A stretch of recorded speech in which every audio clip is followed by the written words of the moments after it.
Live on. Boa noite, pessoal. Tô só aqui organizando a parte 2 de nossa live. A doutora Cintia agora vai responder algumas perguntas. Deixa eu só mandar aqui, convidá-la logo para participar.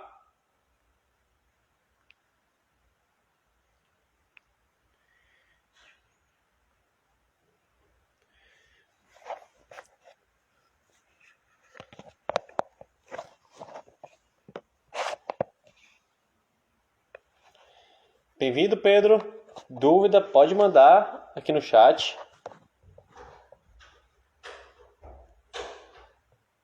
Doutora Cintia.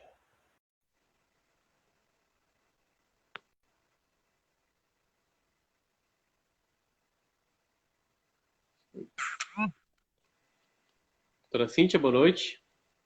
Olá, novamente. Vamos só dar Boa um noite, minutinho gente. para o pessoal acessar, viu? Aham, sim. É o Pedro lá na Vamos turma tá sim. online. Sim, eu tô vendo. Pedro Henrique. Tayantra. É isso? Eu falei o nome certo? É É, sua mulher, né, Bruno? é porque tá como Thay Andrade. É Tainá, minha esposa. Ah, Vou pegar aqui minha água que eu acabei esquecendo. ó, Daniele, outra A aluna minha. Vitória. Oi, Dani. Que saudade sua. Tanta gente que eu não vejo há tanto tempo, Bruno. Ai, saudade. Bom, é bom que você não vai querer voltar mais vezes. Pedro Henrique, olá, querido. Como vai? Dani. Pessoal, vocês estão ouvindo a gente bem, por dúvida? Alguém pode dar uma sinalização, por favor, no chat? Estão conseguindo ouvir nós dois? Ai, ora. A Larissa que eu falei, que eu pensei que era Larissa RPG, é Larissa Vilhena, gente! Tempos que eu não vejo da Larissa Vilhena, professor Pedrão de novo. Ô, prof. Honra, viu? Hoje que eu não durmo, tô bestinha. Pedro Henrique tá respondendo aqui que tá tudo certo. Professor Pedrão também. Olha, eu vou começar a ler uma pergunta que não foi que a moça que estava na última live fez, para ver se ela aparece, certo? Eu vou começar pela Tá, Ju, segunda Ju é pergunta. minha prima. Ju é minha prima. Então ela deve ter feito uma pergunta facilzinha, né, para eu responder. Posso ler a primeira pergunta que está aqui no chat? Pode. Quais os principais impactos da reforma trabalhista na prática? Já é para matar, tá? Olha, eu não posso falar quais os principais, eu posso dizer os mais graves, né? Porque, assim, teve vários impactos na realidade. A primeira coisa é o próprio conceito da reforma trabalhista, né? Porque quando você se fala Pode falar, Bruno. Doutora, com licença, eu vou pedir a licença da Hum, pessoa que fez a pergunta para me reformular a pergunta dela, porque pode ser mais sei. interessante. Se a senhora puder citar 3 pontos positivos e 3 pontos negativos da perspectiva da senhora da reforma trabalhista, a senhora poderia fazer essa explanação? Positivo não tem nenhum, então não posso citar nenhum, Então, quanto mais então três. vou tirar a referência que estava. Não, positivo não tem nenhum, né? E era justamente isso que eu ia começar. Primeiro que não foi a reforma, porque reforma, você entende pela expressão reforma, é que vai ter pontos positivos e negativos, né? Na realidade, a chamada reforma trabalhista foi a retirada de direitos, verdade seja dita, né? Disse na época, e eu digo e repito isso, disse na época né, que a reforma trabalhista viria para aumentar o número de empregos, isso nunca aconteceu. Foi um verdadeiro engodo a reforma trabalhista. Primeiro que ela veio o seguinte, primeiro já começou na própria elaboração da reforma trabalhista, né, onde ela começou a ser elaborada, que foi gente, isso todo mundo sabe, e foi no escritório da CNI, que é a Confederação Nacional da Indústria. Então, assim, você já vê pela origem o que foi a reforma trabalhista, tá? Então, assim, de reforma não teve nada, porque quando vem a reforma, justamente, vai ter pontos positivos e negativos. Ela não teve nada de positivo. Na realidade, assim, até os pontos que você diria que poderiam ser positivos não eram, acabou se vendo na prática que não eram. E só houve pontos negativos. Aí, assim, tudo foi negativo. Tudo que veio da reforma foi negativo. Não teve nada bom. E, assim, agora você fala assim, o que foi mais prejudicial? Eu tenho determinados pontos. Isso muda de pessoa para pessoa, né? De com quem você está conversando. Mas, primeira coisa, assim, que eu julgo mais prejudicial para o trabalhador.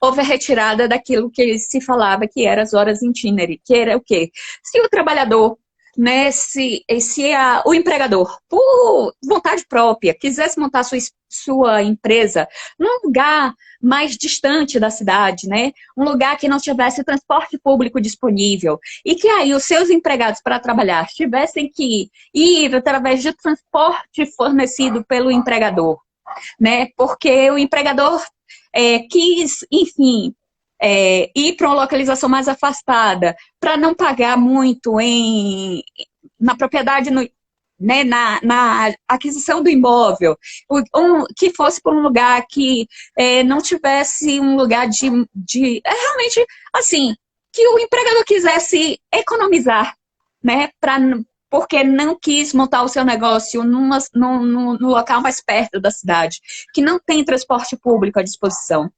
E aí, ele empregador, para poder ter o trabalhador à disposição dele, tem que fornecer o transporte. Você tinha aquilo que era considerado horas itinerantes. O que é isso? Horas itinerantes. As horas itinerantes nada mais são do que as horas que são gastas no deslocamento para o serviço, justamente quando o empregador está situado num local que não é zona urbana ou que não tem oferta de transporte público. E aí, o único beneficiado por essa opção, nada mais, nada menos do que o próprio empregador, porque, afinal de contas, e nada mais justo que ele arcasse com esse tempo de deslocamento, já que nada mais justo que ele fez a opção por ter aquele local, né? Por instalar o seu negócio naquele local. E aí, o que veio a reforma trabalhista? Agora, horas de deslocamento, mesmo que, por exemplo, o empregado gaste, sei lá, 4 horas para chegar no serviço, né? Trabalhe 8 horas por dia.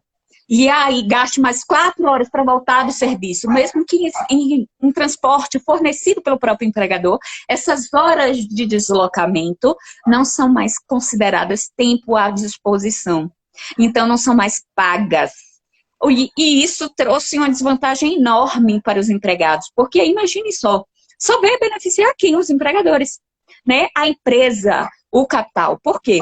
Ora, se afinal de contas foi o capital que fez a sua escolha de montar o seu negócio naquele local afastado porque ele queria pagar menos, então ele que arca com o tempo que o empregado ficou no transporte à disposição dele. Gente, isso é um corolário lógico, básico. Se o empregado está à disposição do empregador, a caminho do serviço, né, ele tem um desgaste físico para chegar lá, ele tem um desgaste físico para esperar o transporte, ele tem um desgaste físico. Imagine! E aí você não vai considerar isso mais jornada de trabalho, por como era considerado? Então, assim, para mim, já começou por aí, né? Eu já não gostei dessa conversa.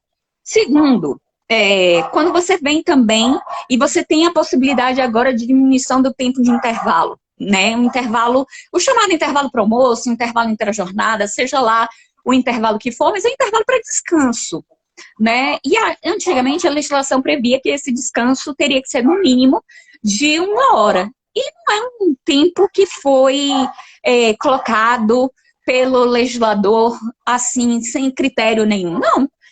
É considerado que o tempo mínimo para que um organismo possa se recompor numa jornada de 8 horas, para que um organismo possa se recompor e voltar ao estado dele, né, de níveis de atenção, níveis de cuidado, é que você tem a jornada de um intervalo de no mínimo 1 hora numa jornada num turno que foi de 4 ou 6 horas. E aí o que acontece? Quando você tem uma jornada superior a 6 horas, e aí a 1 hora ela era obrigatória a partir de uma jornada de 6 horas de trabalho, né, imprescindível quando a jornada for de 8 ou mais horas, né? Isso é baseado em estudos científicos, gente. Não foi o legislador que falou assim, eu vou dar 1 hora porque é 1 hora. E agora primeiro, que não existe mais Não é mais considerado esse tempo de jornada suprimido, não é mais considerado como hora extra. Agora é simplesmente indenização pelo tempo que ele deixou de gozar. Então já começa por aí, né? E qual era a necessidade de ser hora extra? Pelo próprio caráter pedagógico, né, da pena, né? Daquela sanção, você além de estar contribuindo para o descanso do empregado, você tinha aquilo como penalidade para evitar que o trabalhador tivesse que você tivesse essa opção de aplicar essa penalidade para que o trabalhador pudesse usufruir efetivamente do seu intervalo. Era uma forma de você reprimir o não gozo do intervalo. Aí agora virou verba indenizatória, não integra mais a remuneração, ou seja, você recebe apenas pelo tempo que você não sofreu, e agora também a duração do intervalo, ele pode ser de 30 minutos, desde que acordado através de norma coletiva. Ou seja, se o seu sindicato concordar com isso. E, ao mesmo tempo, o que é que se fez? Suprimiu-se qualquer voz do sindicato, porque agora praticamente a existência do sindicato se reduziu muito em razão da própria forma porque agora não existe mais a contribuição sindical obrigatória. Tem muita gente que não concorda comigo, que acha que o fato de a contribuição sindical não ser mais obrigatória foi uma vantagem.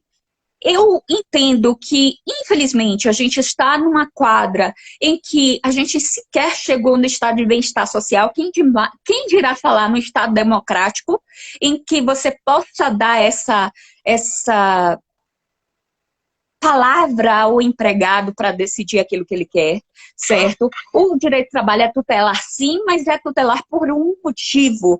É porque se você não tutelar determinados princípios, como saúde do trabalhador, e intervalo é sim uma regra de saúde, você não tem como assegurar qual será o futuro dessa mão de obra hoje que é ativa. E aí você vai ter, por exemplo, a possibilidade de empregadores não estarem nem concedendo mais 30 minutos, porque ele pode achar que para a linha de produção dele é mais benéfico indenizar. Primeiro, que agora não integra mais as horas, né, a remuneração, então ele paga o horário que o empregado deixou de usufruir e adiciona 50% de forma indenizada, então não tem repercussão mais em férias, em 13º e FGTS, não, só paga o tempo que ele deixou de usufruir. E aí, gente, a gente vai ter no futuro, e sem querer ser pessimista, e já sendo, você vai ter uma mão de obra de trabalhadores que vão ficar doentes, que não vão ter direito à aposentadoria devido às regras da Previdência, mas aí eu não vou entrar nem nesse mérito, tá, gente? Me perdoem, mas porque senão aí a gente vai ter que ter uma live só para discutir reforma da Previdência, mas a gente vai ter uma massa de trabalhadores que não vai mais se aposentar, né? Uma massa de trabalhadores que vai estar doente e que não vai ter mais qualquer tipo de amparo, seja do seu empregador, seja do Estado. E aí, o que vai acontecer? Ora, se você não tem amparo para quem você presta serviço e você também não tem um amparo do Estado, você vai partir para onde? Para o único caminho possível que você enxerga, que é o quê? Criminalidade. Então, a gente vai ter no futuro uma massa de trabalhadores que vai estar doente e que não vai ser amparado pelo Estado. E aí, o que é que vai acontecer? Aumento na tensão social, aumento, né, da violência, aumento de pessoas que vão estar socialmente desamparadas. E aí, assim, sem querer ser pessimista, mas eu vejo que essas pessoas não vão ter a quem recorrer. Então, assim, eu não vejo uma reforma trabalhista no sentido de reforma. Eu vi uma retirada de direitos e foi assim uma coisa gritante e que até hoje eu não entendo como as pessoas aceitaram isso tão passivamente e aceitam tão passivamente ainda. Felizmente, a gente já está tendo reação em determinados aspectos, né? Por exemplo, do Supremo de considerar a questão, determinadas regras, determinadas normas inconstitucionais, mas essa reação ainda é muito mínima para a amplitude que foi a reforma trabalhista. né? E essa chamada flexibilização dos direitos trabalhistas. Então, gente, assim, é necessário muito cuidado, porque quando você fala de pessoas trabalhadoras, você fala de pessoas que estão no mercado de trabalho e que vão ser as pessoas que você vai ter que amparar se não estiverem saudáveis, se não estiverem no mercado ativo. E aí, você vai amparar como? Se, por outro lado, você também não tem uma previdência social para ampará-las, né, por parte do Estado. Quem é que vai amparar essas pessoas? Pessoal, Aí é só um... só dar um Foi só comunicado. um... Pessoal que entrou agora, todos sejam bem-vindos. As perguntas podem mandar no chat ou na área de perguntas, que logo mais eu vou ler para a doutora Cíntia poder responder. Pode continuar, doutora Cíntia. Não, isso assim é porque se a gente pode discutir toda a reforma trabalhista, não termina hoje, né? Então foi só eu posso dizer mesmo que foi só um drink de entrada. E aí, enfim, se a gente começar essa discussão, eu não paro hoje, né? Porque foi efetivamente, enfim, gente, mudou, teve mudança de regras de saúde, teve mudanças de regra, né? Afora a própria forma como a reforma trabalhista foi. Então, assim, os alunos de direito de trabalho, que não foram minhas alunas, mas é bastante interessante a forma como a reforma trabalhista teve o seu processo de tramitação. Então, assim, quem ainda não ouviu falar da história, pergunte ao seu professor de direito de trabalho, processo de trabalho, e fala assim, prof, como é que foi todo o processo de tramitação da reforma trabalhista? Que ele vai contar uma história muito interessante, né? E aí a gente vai ver um verdadeiro estelionato, vocês vão ter noção de um verdadeiro estelionato jurídico e político que aconteceu no nosso país, né? Mas infelizmente a gente está numa live, assim, quem quiser eu conto na sala de aula, né? Mas assim, eu tenho que me preservar em determinados pontos. Perfeito. Corte ponto Júnior, nós guardamos sua pergunta, esperando que a senhorita voltasse. Agora que vou retornou, vou ler sua pergunta. Um administrador público, quando infringe os princípios fundamentais, qual penalidade ele deve sofrer? Ela refez a pergunta, deixa eu ler aqui de novo. Um administrador público, a partir do momento que ele restringe o princípio fundamental, o princípio do LIMP, gente, para quem não sabe, isso, legalidade, impessoalidade, moralidade, publicidade. Ai, gente, me lembrei. Publicidade e eficiência. Pronto. Né? Que LIMP, na verdade, são as iniciais, né? De cada princípio. Aí a gente utiliza a norma mnemônica para poder você lembrar, né? De quais são os princípios. E assim, não só o administrador público, mas qualquer pessoa tem que seguir esses princípios. De legalidade, impessoalidade, moralidade, publicidade e eficiência, né? Então, todo mundo tem que seguir esses princípios. Não só quem é administrador, mas também quem está sujeito à administração. Mas, assim, primeira coisa, se o administrador público, que ele deve aplicar esses princípios, ele não aplica, o que tem que acontecer com ele? Você tem que buscar uma resposta, certo? E o caminho que você tem são justamente os remédios jurídicos que estão expostos na Constituição. Quais são os caminhos que a Constituição põe para você?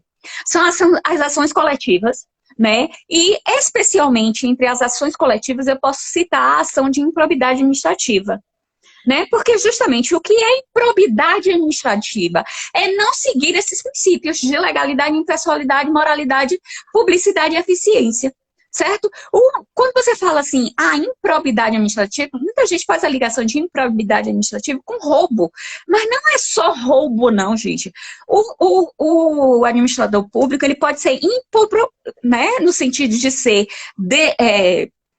negligente, né? De não cumprir os seus deveres, não só retirando valores da administração pública e levando para o seu patrimônio, mas também não administrar corretamente aquilo que está na mão dele, né? E como é que ele não administra corretamente? Justamente não seguindo os princípios constitucionais, que a própria Constituição prevê. Então, a Constituição prevê, né, os deveres e também prevê a forma como você pode fazer com que esse administrador cumpra esse dever, que é justamente através dessa ação de improbidade. Agora, fora você administrado, né, também existem outros canais, que são os quê? Os órgãos de fiscalização. que basicamente cada esfera da administração pública tem o seu órgão de fiscalização. Se você está falando de município, qual é o órgão de fiscalização do município? O Tribunal de Contas do município. Se você está falando do Estado, você vai se dirigir ao Tribunal de Contas do Estado. E se você está falando de União, você vai se referir ao Tribunal de Contas da União. E assim, independente de uma possível denúncia sua, que é possível sim você fazer denúncias a esses órgãos, independente de uma ação pessoal do administrado, esses órgãos têm o dever, né, que é intermitente de fiscalização dos órgãos às quais eles devem fiscalizar. Então, assim, é um dever desses órgãos fazer a fiscalização, né, em cada esfera de poder. E aí, senão, eles mesmos vão estar não cumprindo os princípios da legalidade, impessoalidade, moralidade, pessoalidade, publicidade e eficiência, né? E aí eles mesmos vão estar sujeitos a responderem administrativamente perante a sua comunidade. Então, eles também, além de fiscalizadores, eles são fiscalizados. Eles tanto têm o dever de fiscalizar, como podem ser fiscalizados pela sociedade. Ok? Que isso fique claro. Perfeito. Pode mandar a próxima? Claro.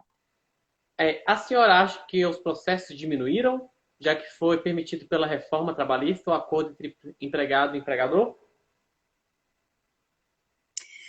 Pela possibilidade de acordo entre empregado e empregador, não.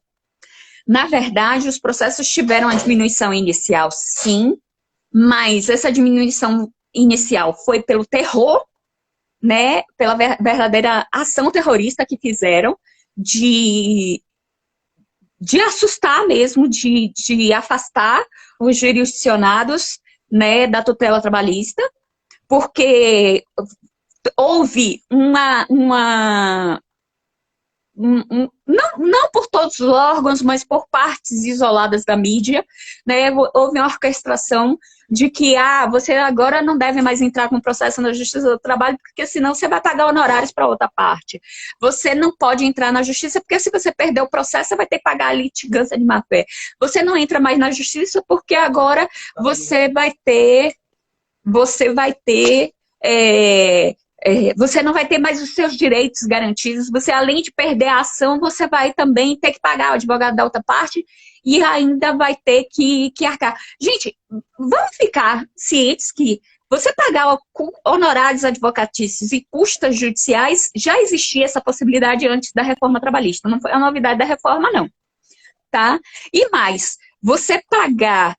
você ser condenado por litigância de má-fé também já houve desde sempre, né? Antes mesmo do Código de Processo Civil, né? Antes a gente fazia uma aplicação analógica do Código de Processo Civil, que a reforma trabalhista fez, né? Justamente porque naquilo que a gente não tem escrito na CLT, a gente aplica aquela regra que melhor se adapta, que seria, no caso, né, majoritariamente, as regras do Código de Processo Civil. Aí a gente adapta a sua aplicação para o código o código não, mas para o processo do trabalho. Então, a CLT já era né, a primeira versão da CLT é de 1943 e ela já veio desde a primeira versão dizendo que em caso de omissão você vai aplicar as normas do direito comum. E o direito comum, desde sempre, previu a possibilidade de você condenar em litigância de má-fé aquele que não estava. E o que é litigância de má-fé? Vamos traduzir também para quem está começando no direito. Litigância de má-fé é o que não é da área. Litigância de má-fé é a possibilidade de você punir aquele que não agiu de boa fé. Aquele que está tentando obter vantagem indevida através de um processo judicial. Então, assim, e aí falou-se muito, né, na mídia, isso foi muito orquestrado, agora o trabalhador vai ser punido se mentir na Justiça do Trabalho. Olha, primeiro que quem mentisse sempre foi punido, né? Não só trabalhador, como empregador também, tá? Então, vamos deixar isso claro. Por isso que eu fiz questão de falar, eu sou juíza do trabalho, não sou juíza de parte. Então, aquele que tiver mentido sempre vai ter que obedecer à lei, vai ser sempre enquadrado nas condutas. Mas eu acho que teve, sim, uma tentativa de frustração do acesso à justiça, principalmente pela parte hipossuficiente, que são os trabalhadores.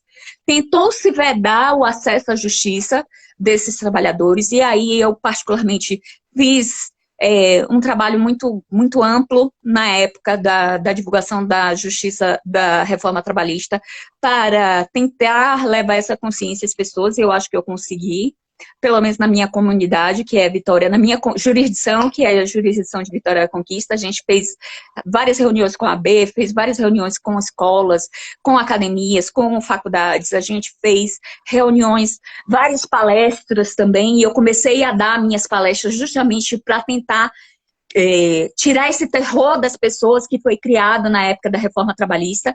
Eu comecei a dar palestras, né, e fui picada pelo bicho, né, da academia, né, da necessidade de ensinar, justamente porque eu precisei, me vi obrigada a falar com as pessoas, de falar assim, ora, Paera, vamos botar um freio nisso aí, não, a coisa não é como dizem que é, né, você sempre teve a possibilidade de ser, você sempre teve a possibilidade de condenação de litigância de má-fé, você sempre teve a possibilidade de condenação de honorários advocatícios, desde que a parte assim fizesse jus, desde que a parte tivesse realmente que aprender com aquela lição que estava sendo dada. E aí eu consegui, pelo menos espero ter conseguido, né, tirar muito do terror vivenciado por essas pessoas na época da reforma trabalhista. E a gente foi em várias, não, pelo menos aqui de Vitória da Conquista, a gente foi em todas as faculdades. Aí nós fomos na UNEB, a gente foi na FG, a gente foi falar sobre... E as minhas palestras foram sobre reforma trabalhista. Então, assim, eu estou desde aquela época, antes de ser sequer promulgada, né, dela sequer ter vigência, eu já falava do perigo que era ter esse tipo de visão. E continuo falando até hoje, né? Agora sim, as pessoas foram vendo, mas... Infelizmente, como eu te digo, aquilo que dá mídia é aquilo que está aterrorizando as pessoas, aquilo que é ruim, né?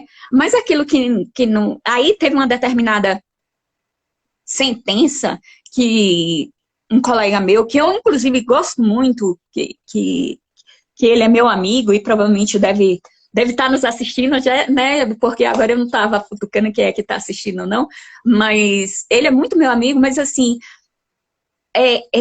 ele foi a primeira pessoa que deu a primeira sentença num caso... foi a primeira sentença publicada depois da reforma trabalhista. Então, a reforma trabalhista passou a valer a partir da meia-noite. E aí, ele publicou essa sentença meia-noite e 1. Então, assim, gente, ninguém faz uma sentença em 1 minuto. Aquela sentença teve o seu efeito, que foi provocar uma discussão, que era isso que ele queria, né? E aí, esse colega é muito, muito, muito atencioso, uma pessoa muito ciente do seu papel. Mas, infelizmente, pegaram a sentença dele e deturparam. Tipo assim, eu acho que a intenção dele foi, olha, tem novas regras no direito do trabalho que estava valendo, talvez a intenção dele tenha sido essa, e eu acho que foi. Então, vamos passar isso para o público, né? Para quem não tem conhecimento ainda, para ficar sabendo. Só que aí, o que saiu nos jornais? O que saiu nos chats? O que saiu na mídia? O que saiu nas redes sociais? Trabalhador é condenado em litigância da má-fé. Trabalhador é condenado em não sei quantos R$1.000 em honorários advocatícios. Mas isso já acontecia antes da reforma. E, claro, essa sentença foi pensada para fazer barulho. E fez. E aí, a minha sentença, por exemplo, que saiu, não à meia-noite, gente, que eu tenho mais o que fazer, né? Assim, fora live, mas eu tenho mais o que fazer, eu não vou ficar dando sentença à meia-noite para estar fazendo barulho. Mas, assim, nada contra com quem faz. Mas a minha sentença que saiu no dia seguinte, por exemplo, foi publicada no dia seguinte, que falou assim, não tem condenação de má-fé, não tem condenação de honorários, porque aquele empregado está sendo beneficiado pela justiça gratuita, porque ele não tem renda sequer para existir, sequer para sobreviver, quanto mais em pagar em honorários, quanto mais se pagar uma litigância de má-fé. E muito pelo contrário, geralmente quando a gente tem uma condenação de litigância de má-fé, essa litigância, em maior parte dos casos, né, é do empregador, Assim, é a minha vivência pessoal. Quer dizer que isso aconteça com todo mundo? Não. Geralmente, quem mente, né, e tenta colocar uma determinada tese jurídica, e que, na verdade, depois essa tese jurídica se mostra infundada, na maioria dos casos, é o empregador, né? Mas, na verdade, eu, por exemplo, eu sou uma juíza que eu restringo muito a aplicação da litigância de má-fé, porque eu acho assim, que você pode alegar, né? Você tem o direito de ação, você tem o direito de defesa, você tem o direito de alegar. Agora, se a sua alegação foi com a má-fé realmente, com a má-fé de querer prejudicar o outro, aí sim que deve ser punido. E não simplesmente você está exercendo direito de ação, enfim, ou direito de defesa. Enfim, mas a minha sentença não teve qualquer repercussão, né, na mídia. A minha sentença não foi para os chats, não foi para as redes sociais. Por quê? Porque era a sentença que eu já dava antes. Então, para que publicar uma coisa que já acontecia antes? Né? Vamos aterrorizar, vamos botar todo mundo no terror, vamos restringir o acesso à justiça. E aí, assim, houve uma diminuição drástica. Oh, gente, eu tô fazendo... É porque eu tô tentando traçar a trajetória, né? Aí houve uma redução drástica no número de processos. Logo que a reforma trabalhista foi aprovada, teve uma redução mesmo grande, enorme. Depois, a gente foi, pouco a pouco, retomando, né, o número de processos. Por quê? Porque as pessoas foram vendo, as pessoas, quando eu falo os jurisdicionados, os advogados, foram vendo as respostas que a maioria dos juízes davam, né, as respostas que eles estavam tendo do Poder Judiciário como um todo. E aí, pôde-se quebrar esse terrorismo que foi colocado no início e, aos poucos, o número de processos estava sendo retomado. Aí veio um novo advento, que foi o que? A pandemia.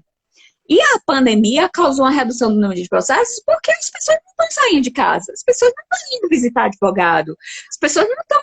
Enfim, as pessoas estão priorizando outras coisas que são mais urgentes e necessárias e deixando realmente os processos... Aí os processos tiveram uma diminuída, né, em razão da pandemia, por causa desse momento específico que a gente estava vivendo. Não é a reforma trabalhista, mas, enfim, a existência de uma pandemia mundial que está matando meio monte de gente. Né? E, mais uma vez, eu fui muito demorada na resposta. Tranquilo. Tá. Estrutura liberal. Como explicar a legislação trabalhista dos Estados Unidos da América, do EUA, que é muito mais flexível quando comparada à nossa, e aumento de salários e garantias do ambiente de trabalho lá ser muito mais recorrente por lá? Olha, cuidado ao fazer esse tipo de comparação. Gente, quando você fala de é uma economia muito mais liberal, depende, liberal em quê? Em que sentido? Se você falar liberal em normas trabalhistas, você está com a visão completamente equivocada. Certo? Se você está falando assim, liberal no sentido de não ter uma regulamentação tão rigorosa, né, e que agora a gente está seguindo o caminho certo de desregulamentação das normas trabalhistas, você está completamente equivocado. Então, você já começou de uma premissa errada, tá? Só que, enquanto se valorizou, por exemplo, lá, a estabilidade no emprego, não só nos Estados Unidos, como em outras sociedades, como, por exemplo, no Japão, né,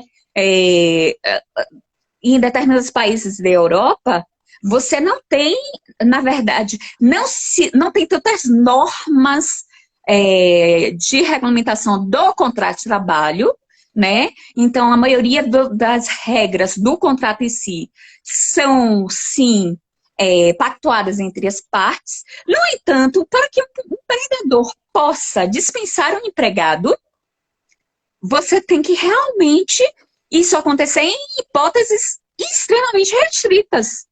Então, assim, Quando você fala em Estados Unidos, gente, e em outros países, você tem que verificar que nós temos ordenamentos diferentes do Brasil. Não é como no Brasil que você pode, por exemplo, um empregado entrou hoje no serviço, você pode despedi-lo no dia seguinte, porque nós não temos no Brasil normas garantidoras da garantia, pelo menos assim, existe a previsão na Constituição, mas essa norma é considerada uma norma programática, portanto, que depende de uma regulamentação para ser aplicada, tá?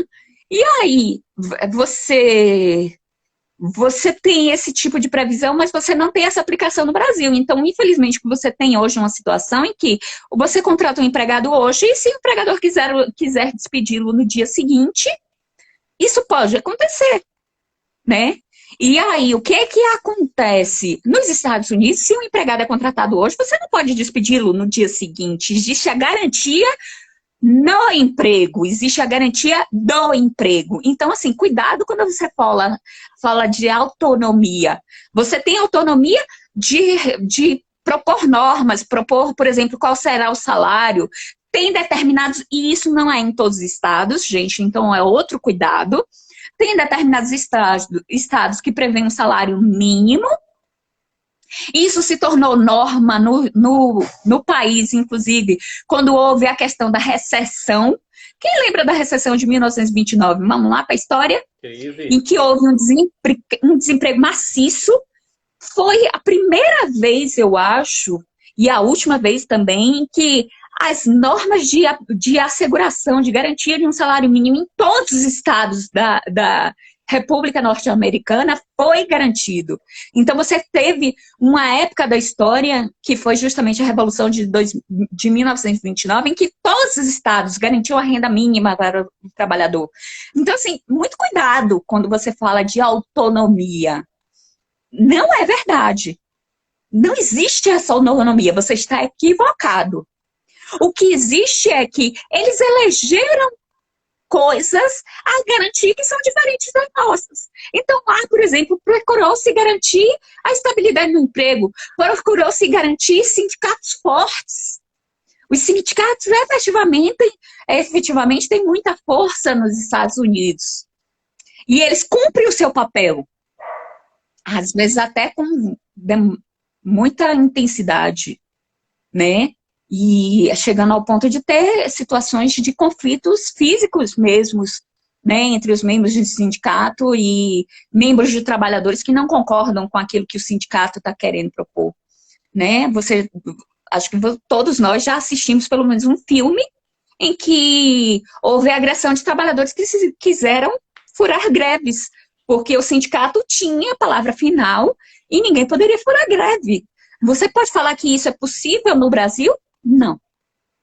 O trabalhador que achar que não deve aderir à greve, ele adere sem problema nenhum. Mas existe a regulamentação de outras normas. Então, assim, cuidado com esse tipo de fala. Ela não é verdadeira. Agora, se eles elegeram aquilo que deveria eleger em razão e foram mais sabidos no sentido de ter mais inteligência, de escolher o que proteger, eu acho que sim. Eu acho que você tem que ter uma garantia, sim, uma estabilidade no emprego, sim. Eu acho que a partir do momento que você tem essa estabilidade, lhe dá a liberdade de você poder negociar mais livremente as normas com seu empregador, porque assim, ou você negocia ou o empregador negocia com seu empregado, certo? Ou ele vai ter que arcar com uma grande consequência financeira. Vai ter que arcar, às vezes, com indenizações de milhões de dólares. Então, para o empregador, ele se ver forçado a sentar e negociar com o seu empregado. Aonde é que a gente vai ter uma voz, né? A gente vai ter um trabalhador e a nossa sociedade é diferente. Como é que você vai ter um empregado que vai negociar livremente com o seu empregador se no dia seguinte ele vai estar no olho da rua? Isso não existe. Na nossa realidade, isso não existe. Tá? Então, eu acho que cada nação deve ser vista com suas características próprias. E não acho que existe ordenamento ruim, nem ordenamento bom. Eu acho que você tem que eleger as normas que são melhores ou piores para o seu momento, para a sua comunidade. Obrigado, doutora Espero Cíntia. ter repetido. Fodeu. Se não capaz de ser da live, eu vou mandar um vídeo para ele. É, Tá bom. uma dúvida minha agora. Vamos lá. Eu acompanho muito as sessões legislativas. E dentro Sim. delas, eu sempre notei muita participação sindical. Porém, uma crítica que eu sempre faço é a alienação partidária próxima à participação sindical. Ao ponto que, diversas vezes, não se sabe, os representantes sindicais não sabiam nem a matéria que estava sendo votada e participavam. Não foi uma, não foi duas vezes, eu vi esse processo repetido durante anos. A fragmentação dos sindicatos em grande número e a falta de profissionalismo deles. Após a reforma, ao qual a contribuição deixou de ser obrigatória, eu vejo da seguinte forma: ou você trabalha direito e representa o trabalhador a ponto que ele se sinta o pertencimento ao sindicato a fim de contribuir, ou o sindicato quebra. Isso não pode ser um ponto de partida de ignição para a profissionalização e fortificação dos sindicatos, agora que eles precisam mostrar trabalho para o trabalhador? Sendo assim, desculpa que eu Sim, dei a parada. pode continuar. Sendo assim, o fim da contribuição sindicatal obrigatória não traz mais autonomia tanto para o trabalhador quanto para o sindicato, porque a partir de agora ele vai ter que se profissionalizar cada vez mais.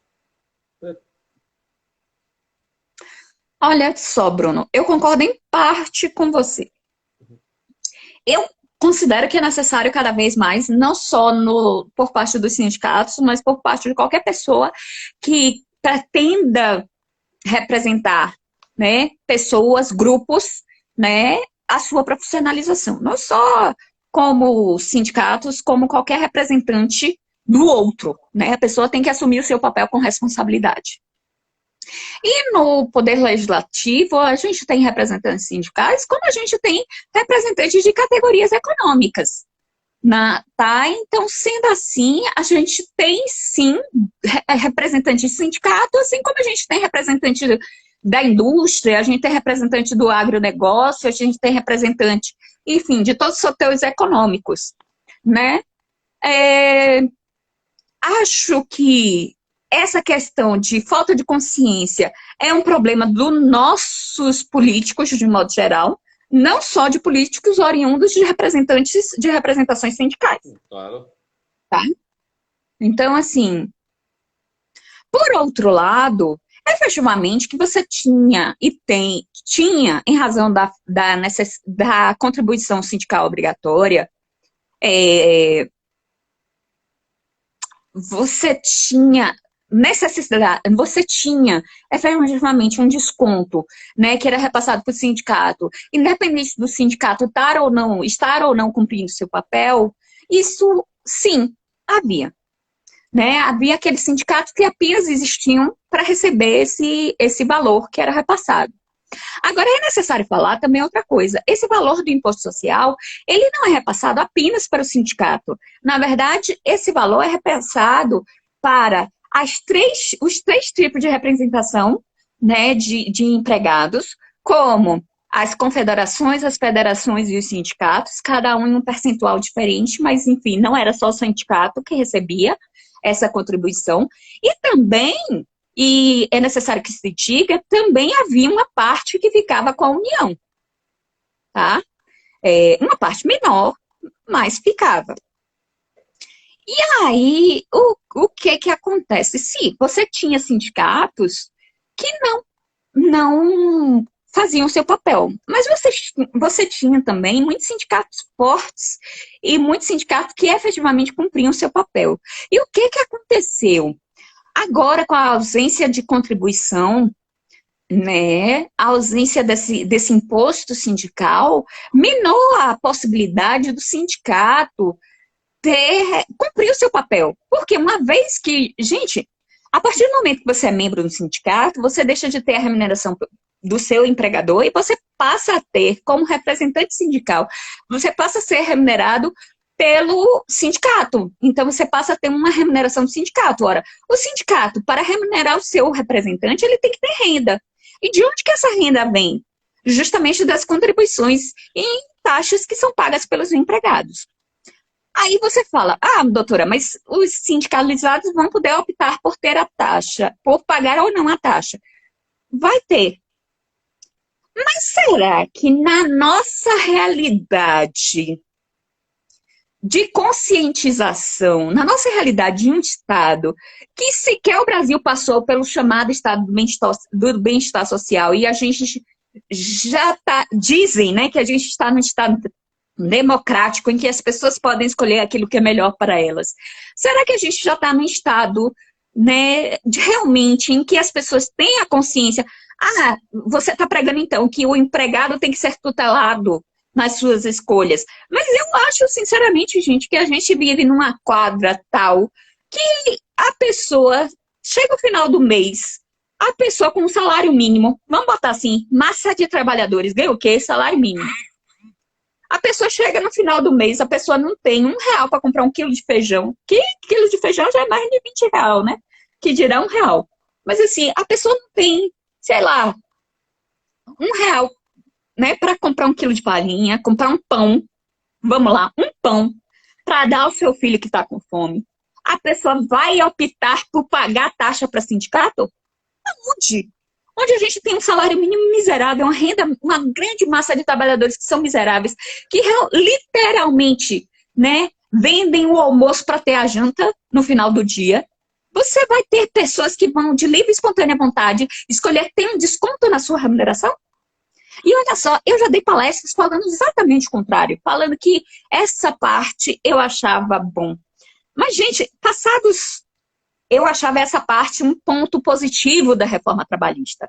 Só que, Bruno, o que eu vejo no meu dia a dia, passados, né, 3 anos da reforma trabalhista, é que não tem mais sindicato, porque cessou a fonte de renda do sindicato e não tem sindicato mais nenhum.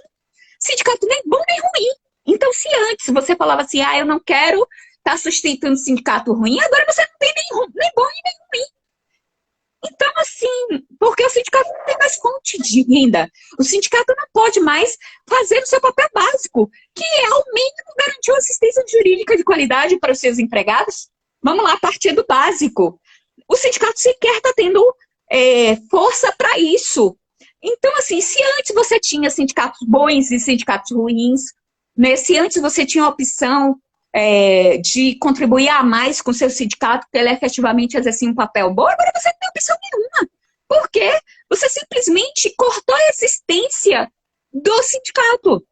Então, são sindicatos, assim, você conta literalmente, se antes, assim, quando eu comecei a atuar, eu estou em Vitória da Conquista desde 2012. Se antes você tinha sindicatos muito fortes, quando você chegava aqui na cidade, e você ainda tenha, né? Mas assim, você tinha várias categorias com sindicatos fortes. Você tinha, sim, sindicatos figurativos, que eu nunca vi a cara dos seus representantes, não sabia nem quem era.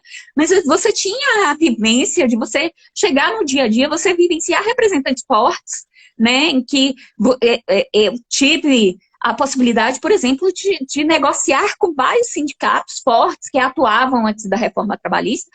E agora, você conta nos dedos de uma mão só, qual é o sindicato que continua atuando.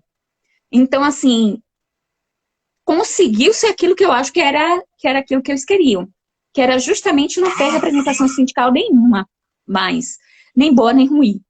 E aí eu me questiono, e aí eu passei a me questionar justamente disso. Tá bom, a gente vai dar a chance do empregado optar. E o empregado realmente vai optar?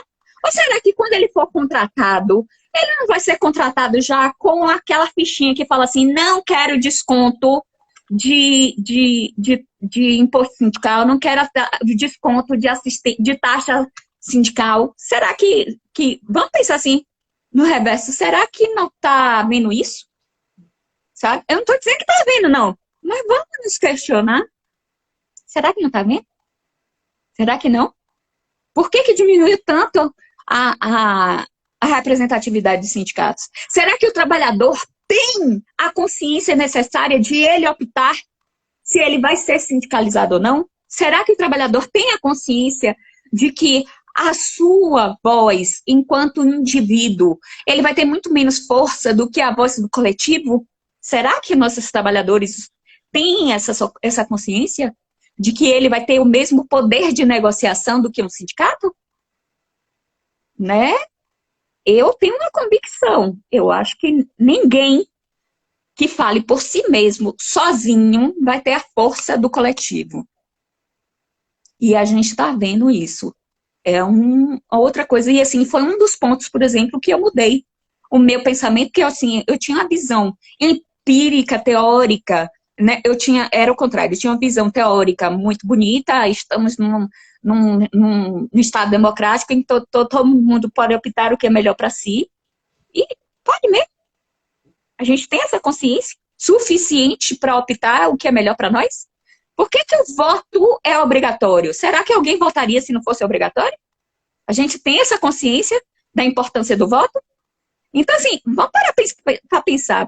Se o voto que a gente elege os nossos representantes é obrigatório, porque a gente não tem ainda a consciência necessária para nós irmos escolher os nossos governantes, será que a gente tem a consciência necessária para escolher outras coisas de vontade própria? Entendeu? Então, assim, eu mudei o meu ponto de vista entre aquilo que eu via na teoria como uma boa coisa e na prática, aí já realmente, olhando o que ocorre no dia a dia, foi outra coisa completamente destruída, né? Completamente diferente. E hoje a gente tem sindicatos que foram todos reduzidos a uma atuação mínima, porque não tem como realmente financiar suas atividades. Como é que você vai ter uma postura de sindicato combativa? Como é que um sindicato vai ter a possibilidade de contratar um corpo jurídico forte? E vamos lá, gente, vamos, nós profissionais de direito, eu, bom advogado, vou querer fazer trabalho voluntário? Ou eu vou querer um honorário que pague a minha condição de bom profissional, né? Eu vou querer uns honorários que representem o meu conhecimento jurídico, a minha experiência jurídica. Entendeu? Então, não concordo. Não, eu antes achava que era o correto, que os trabalhadores tinham que livremente optar. Hoje eu vi que os sindicatos foram reduzidos a nada.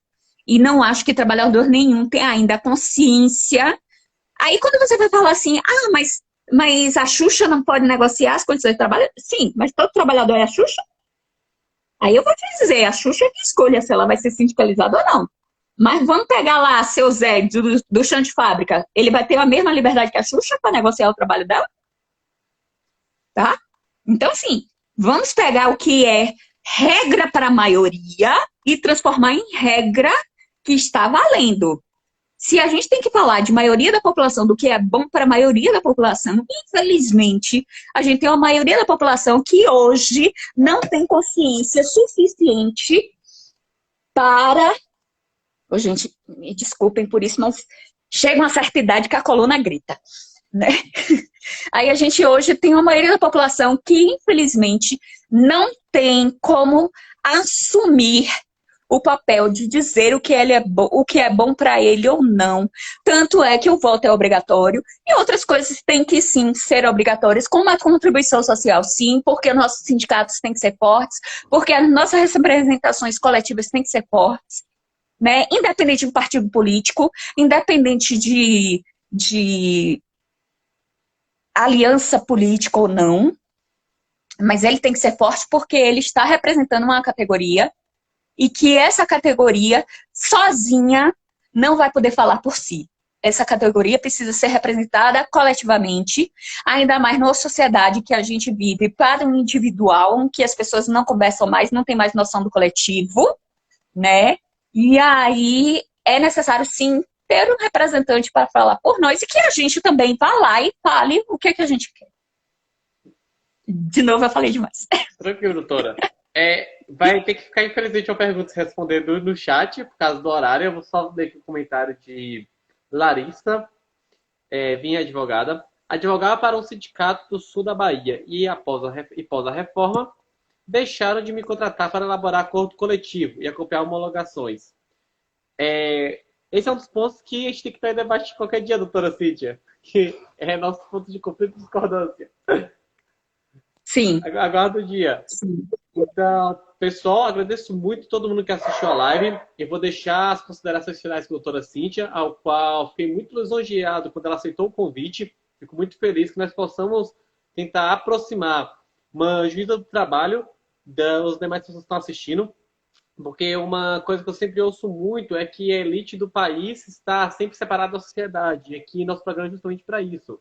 Toda semana chama alguém que defende uma área para poder tentar explicar seu ponto de vista, mostrar como é que é a sua profissão mesmo, principalmente a gente para tentar combater as fake news, mostrar como realmente é o trabalho na prática. E eu acredito que a explanação da doutora Cíntia foi maravilhosa nesse contexto. Diversos temas nós explanamos aqui e todos ela pontualmente soube colocar e muito mais mostrou o lado de uma pessoa que trabalha na área e todos os dias efetivamente cumprindo sua função. Então, eu agradeço muito, doutora Cíntia, por ter aceitado o convite e deixo as considerações finais para a senhora falar para o nosso público. Ô, Bruno, eu que agradeço o convite, porque assim, primeiro, né, como eu disse, eu tenho uma consciência, procuro ter uma consciência sempre de que eu, como um dos, né, membros do Poder Judiciário, eu tenho que sempre levar informação, principalmente, porque o judiciário, o papel dele não é só de aplicar penas, especialmente, eu entendo, pedagógico. Então, assim, o meu papel não é resolver processo, o meu papel é tentar fazer com que as pessoas entendam qual é o caminho que devem seguir, porque é aquilo que vem previsto no ordenamento jurídico e porque é aquilo que é realmente o melhor, né, para a sociedade, para a comunidade onde eles vivem. E então eu acredito que meu papel principal enquanto membro do Poder Judiciário não é resolver conflitos, ou não é resolver processos, mas resolver conflitos. E muitos conflitos a gente resolve pela simples informação. Então, quando eu venho aqui conversar com você e conversar sobre determinados pontos de vista, eu estou interagindo com o acadêmico, estou interagindo com os profissionais, estou interagindo com os advogados, como a Larissa querida, estou interagindo com, enfim, com a comunidade, que esperam ter a resposta, né, do Poder Judiciário. Mas eu também estou vindo como professora, e meu papel como professora será sempre trazer informação para todos. E antes de querer trazer essa informação no sentido de conceitos firmados, né, conceitos fechados, eu quero, antes de mais nada, provocar a discussão. Né? E assim, mais do que vocês, muitas vezes quem sai beneficiada pelo diálogo sou eu. Porque, como eu disse, se eu tinha determinadas convicções, foi vendo, ou pelo menos sendo provocada nessas discussões, né, que eu passei, opa, será que tal pessoa não está certa ao me questionar isso? Será que realmente não é válido aquele ponto de vista? E assim, ninguém, gente, é um ser que é fechado e que não vai passar por mudanças. E que bom que as mudanças vêm, não todas, infelizmente, como a reforma trabalhista, eu tinha que dar essa espicaçada. Que bom que as mudanças vêm e que bom que a gente pode fazer o papel. Né? Então, assim, eu tô aqui para provocar mesmo, tô aqui para provocar discordância, é o meu papel. Eu tô aqui para provocar, sim, mas também estou aqui para ouvir quais são os anseios, quais são as dificuldades, ouvir para falar, quando estiverem errados, para falar, epa, o balaio é mais embaixo, não é assim, então pé no freio, não é assim que a banda toca, olha, cuidado, né? Então, eu, por exemplo, acho que sim, a gente perde muito com o enfraquecimento dos sindicatos. Então, já vou deixar essa provocação para você, para a nossa próxima discussão, quando vier. Depois da né? Mas... Isso. E obrigada, gente. Eu fui surpreendida hoje por várias pessoas que, devido né, eu sou zero Instagram, sou zero live. Embora até esteja sempre postando os eventos das quais eu participo, eu sou zero live, né? Até pela minha timidez, né? Que eu consigo disfarçar bem, mas é só um disfarce. Mas que bom que me deu a oportunidade de traçar essas discussões, que bom que eu tive a oportunidade de diálogo, que bom que eu tive a oportunidade de rever pessoas queridas que já tinha tempo que eu não via, e que bom que eu possa ter pelo menos provocado a discussão, né? E provocado se eu já conseguir colocar pelo menos uma formiguinha em vocês de falar assim, epa, será que ela não tem razão sobre tal ponto de vista? Eu não estou falando assim para falar que eu estou certa, não, mas será que... vamos pensar, sabe? Vamos utilizar isso, esse órgão maravilhoso que Deus nos deu. Vamos pensar? Pode falar, Bruno. Pessoal, 5 segundos faltou fechar a live. Obrigado a todo mundo. Até mais. O Instagram é fechar a live, galera. Próxima. Larissa, todo Beijo, sábado, 7 horas, nós gente. temos live. Bom final de semana. Até mais todo mundo.